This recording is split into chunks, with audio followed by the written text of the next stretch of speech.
Talent sports এর art Bangladesh একটি প্রকল্প, যার মাধ্যমে আমাদের মাওসির সহযোগিতায় সারা বাংলাদেশ থেকে আর্ট বাংলাদেশের ব্যানারে আপনারা জানেন যে জেলা পর্যায়ে, অঞ্চল পর্যায়ে এবং জাতীয় পর্যায়ে প্রতিযোগী নির্ধারণ করা হয়েছে এবং শ্রেষ্ঠ শিক্ষা প্রতিষ্ঠান প্রদান 100 এটাও নির্ধারণ করা হয়েছে।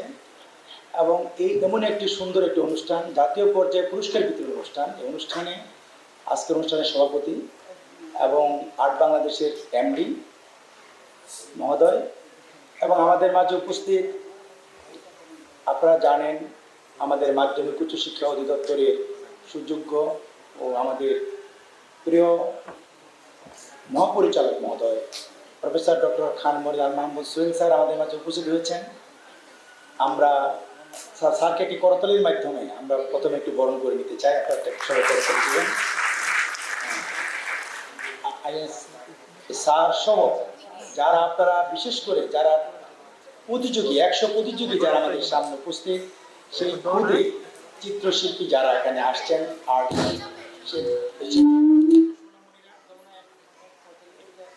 ছোট সোনামণিরা, তাদের অভিভাবক বৃন্দ এবং আমাদের শিক্ষা প্রতিষ্ঠান প্রধান যারা আছেন, সবাইকে শুভ বিকেল ও আমার সালাম, আসসালামু আলাইকুম।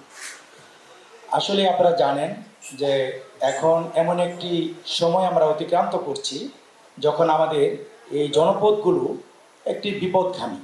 আপনারা জানেন নতুন সরকার আমাদের দায়িত্ব নিয়েছেন এবং এই সরকারের আমলে আমরা কিন্তু সৃজনশীল কিছু কাজকর্ম শুরু করছি। আপনারা জানেন রাষ্ট্রীয় পর্যায় থেকে ওটা শুরু হচ্ছে এবং আর্ট বাংলাদেশ সে এমন একটি সুন্দর উদ্যোগ নিয়েছে, যেটা আপনারা জানেন যে আমরা 4টা শিল্পীর তুলিতে 4টি ইভেন্ট ছিল। একটি ছিল বাংলাদেশ, আরেকটা ছিল কি যে ঐতিহাসিক এবং গুরুত্বপূর্ণ স্থাপনা, মাওলানা হামিদ খান ভাসানী ও শহীদ রাষ্ট্রপতি জিয়াউর রহমান।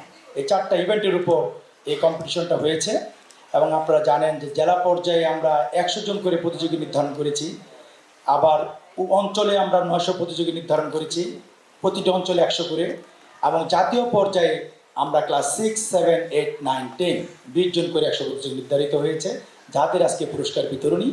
এবং সেই অনুষ্ঠানে আমাদের আজকে প্রধান অতিথি আমাদের মান্যবর মহাপরিচালক মহোদয় আমাদের মাঝে আসছেন।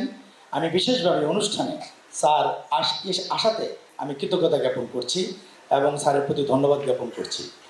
এবং যাই হোক, স্যার বলবেন, আপনারা জানেন এরকম সৃজনশীল কর্ম আপনারা সবার যে স্বতঃস্ফূর্ত অংশগ্রহণ, এর জন্য আমি আপনাদের প্রতি কৃতজ্ঞ।